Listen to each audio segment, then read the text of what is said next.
जय श्री कृष्ण। श्रीमद् भगवद गीता अध्याय 2 श्लोक 16। ना सतो विद्यते भावो ना भावो विद्यते सतः उभयोरपि दृष्टोऽन्तस्त्वनयोस्तत्त्वदर्शिभिः। अर्थात अनित्य शरीर का चिरस्थायित्व नहीं है और शाश्वत आत्मा का कभी अंत नहीं होता है। तत्वदर्शियों द्वारा भी इन दोनों की प्रकृति के अध्ययन करने के पश्चात निकाले गए निष्कर्ष के आधार पर इस यथार्थ की पुष्टि की गई है। परिवर्तनशील शरीर का कोई स्थायित्व नहीं है।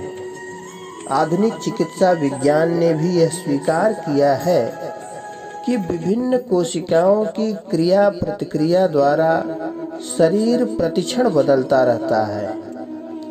इस तरह शरीर में वृद्धि तथा वृद्धावस्था आती रहती है, किंतु शरीर तथा मन में निरंतर परिवर्तन होने पर भी आत्मा स्थायी रहता है। यही पदार्थ तथा आत्मा का अंतर है। स्वभावतः शरीर नित्य परिवर्तनशील है और आत्मा शाश्वत है। तत्वदर्शियों ने, चाहे वे निर्विशेषवादी हों या सगुणवादी, इस निष्कर्ष की स्थापना की है। यहीं से भगवान द्वारा अज्ञान से मोहग्रस्त जीवों को उपदेश देने का शुभारंभ होता है। अज्ञान को हटाने के लिए आराधक और आराध्य के बीच पुनः शाश्वत संबंध स्थापित करना होता है और फिर अंश रूप जीवों तथा श्री भगवान के अंतर को समझना होता है। कोई भी व्यक्ति आत्मा के अध्ययन द्वारा परमेश्वर के स्वभाव को समझ सकता है। स्व तथा परमात्मा का अंतर अंश तथा पूर्ण के अंतर के रूप में है। ऐसे उद्भवों का अनुभव परा तथा अपरा प्रकृति क्रमों द्वारा किया जाता है। जीव का संबंध परा प्रकृति से है, जैसा कि 7वें अध्याय से स्पष्ट होगा।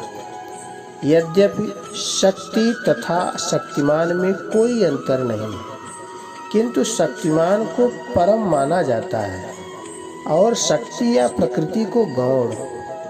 अतः सारे जीव उसी तरह परमेश्वर के सदैव अधीन रहते हैं। जिस तरह सेवक स्वामी के या शिष्य गुरु के अधीन रहता है, अज्ञानावस्था में ऐसे स्पष्ट ज्ञान को समझ पाना असंभव है।